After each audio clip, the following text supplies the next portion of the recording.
তামিল সিনেমার জনপ্রিয় অভিনেতা এবং বর্তমান সময়ের রাজনৈতিক অঙ্গনের উদীয়মান অভিনেতা বিজয় থালাপতি, যার আসল নাম চন্দ্রশেখর জোসেফ বিজয়। তামিলনাড়ুর মানুষ তাকে শুধু অভিনেতা হিসেবেই নয়, বরং তাকে আত্মার আত্মীয় মনে করে। বিজয় 1974 সালে 22শে জুন তামিলনাড়ুর মাদ্রাজে জন্মগ্রহণ করেন। তার বাবা এস এ চন্দ্রশেখর একজন চলচ্চিত্র পরিচালক এবং তার মা শুভ চন্দ্রশেখর একজন প্লেব্যাক গায়িকা এবং কণ্ঠশিল্পী। তার বাবা খ্রিস্টান ধর্মের এবং মা হিন্দু।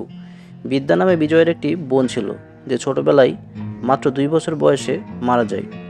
1999 সালের 25শে আগস্ট শ্রীলঙ্কায় জন্মগ্রহণকারী এক সচ্ছল পরিবারের ব্রিটিশ তামিল নারী সঙ্গীতা সোনালিঙ্গমকে বিয়ে করেন। 1997 সালে সিনেমার শুটিং সেটে একজন ভক্ত হিসেবে বিজয়ের সাথে সঙ্গীতার সাক্ষাৎ হয়। পরবর্তীতে দুই পরিবারের সম্মতিতে তাদের বিয়ে হয়। বিজয় সঙ্গীতার ঘরে দুটি সন্তান রয়েছে, ছেলে জেসন সঞ্জয় এবং মেয়ে দিব্যা সাশা। বিজয়ের ছেলে জেসন সঞ্জয় একজন উদীয়মান চলচ্চিত্র পরিচালক, যিনি সিগমা চলচ্চিত্রের মাধ্যমে আত্মপ্রকাশ করেছেন, এবং তার মেয়ে দিব্যা সাশাও বাবার সাথে থেরি মুভিতে অভিনয় করেছে। বিজয় প্রথমে কোডাম্বাক্কারের ফাতেমা স্কুলে এবং পরে ভিরুগাম্বাক্কারের বালক স্কুল থেকে তার স্কুল জীবন শেষ করেন। পরবর্তীতে তিনি লয়লা কলেজে ভিজুয়াল কমিউনিকেশনে স্নাতক ভর্তি হন, কিন্তু অভিনয়ের প্রতি অগাধ টান থাকার কারণে পড়াশোনা শেষ করতে পারেননি। 1984 সালে বিজয় সর্বপ্রথম PS বীরাপ্পা প্রযোজিত তামিল চলচ্চিত্র ভেত্রিতে শিশু অভিনেতা হিসেবে কাজ শুরু করেন। এরপর তিনি কুড়ম্বাম, নানু সিকাপ্পু, বসন্ত রাগাম সহ আরও অনেক সিনেমায় শিশুশিল্পী হিসেবে অভিনয় করেছেন।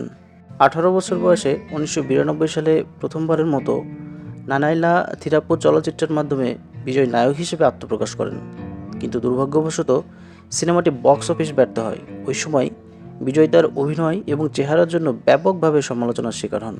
এরপর তার বাবা তাকে একজন প্রতিষ্ঠিত নায়কের সাথে কাস্ট করার সিদ্ধান্ত নেয়, আর তাই 1993 সালে মুক্তিপ্রাপ্ত সেত্থুরা পান্তি চলচ্চিত্রে একজন প্রতিষ্ঠিত নায়ক বিজয়কান্তের সাথে তিনি তার ছেলেকে কাস্ট করেন।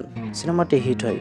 পরবর্তীতে 1995 সালে আবারও তিনি তার বাবার পরিচালনায় ইয়ালা থালাপতি মুভিতে প্রধান চরিত্রে অভিনয় করেন। এইবার বিজয়ের এই সিনেমাটি বক্স অফিস হিট করে। রাতারাতি তারকা বনে যান তিনি, আর জোসেফ চন্দ্রশেখর হয়ে ওঠে থালাপতি বিজয়। তারপর শুরু হয় বিজয় থালাপতির সফলতার গল্প। বিজয়ের ঝুড়িতে জমা হতে থাকে একের পর এক সুপারহিট সিনেমা। তার মধ্যে উল্লেখযোগ্য সিনেমাগুলো হলো দেবা, সুরা, নানাবান, থালাইভা, পুলি, থেরি, সরকার, ভিগিল, মাস্টার, গট, লিও, বিস্ট, ভারিসু ইত্যাদি। বিজয় থালাপতি অভিনীত সর্বশেষ সিনেমা হলো জানা নাইগান। সিনেমাটি 9 জানুয়ারি 1926 সালে মুক্তির কথা থাকলেও সেন্সর জটিলতার কারণে সিনেমাটি মুক্তি দেওয়া সম্ভব হয়নি। কিন্তু সিনেমাটি আনুষ্ঠানিকভাবে মুক্তির আগেই 9 এপ্রিল 2026 সালে পাইরেসি ওয়েবসাইটে ফাঁস হয়ে যায়। প্রযোজনা সংস্থা সিনেমাটির লোকসান পুষিয়ে নেওয়ার জন্য বিজয় 70 নামে বিজয় থালাপতির আরেকটি সিনেমা তৈরির পরিকল্পনা করছে। বিজয় থালাপতি শুধু একজন নায়কই নয়, তামিল অভিনেতাদের মধ্যে অন্যতম সেরা গায়ক হিসেবেও তাকে বিবেচনা করা হয়। তিনি ইলাইয়ারাজা এবং এ.আর রহমান সহ বিভিন্ন সুরকারের জন্য গান গেয়েছেন। তিনি 1994 সালে রসিগান ছবিতেও বোম্বে সিটি সুক্কারেট্টি গানের মাধ্যমে গায়ক হিসেবে আত্মপ্রকাশ করেন। 2005 সালে শচীন ছবিতে তার 25তম গান রেকর্ডের পর অভিনয়ের মনোযোগ দেওয়ার কারণে গান থেকে বিরতি নেন। এরপর তিনি 2012 সালে থুপাক্কি ছবিতে গুগল গুগল গানের জন্য ওই বছরই সেরা গায়ক হিসেবে পুরস্কার অর্জন করেন। এছাড়াও বিজয় বিভিন্ন সময়ে তার বিভিন্ন গানের জন্য ফিল্মফেয়ার অ্যাওয়ার্ড সাউথের সেরা প্লেব্যাক গায়কের পুরস্কারের জন্য মনোনয়ন পেয়েছিলেন। প্রিয় দর্শক, বিজয় থালাপতি নায়ক, গায়ক, এরপর পাশাপাশি 2026 সালে হয়েছেন একজন পূর্ণাঙ্গ রাজনীতিবিদ।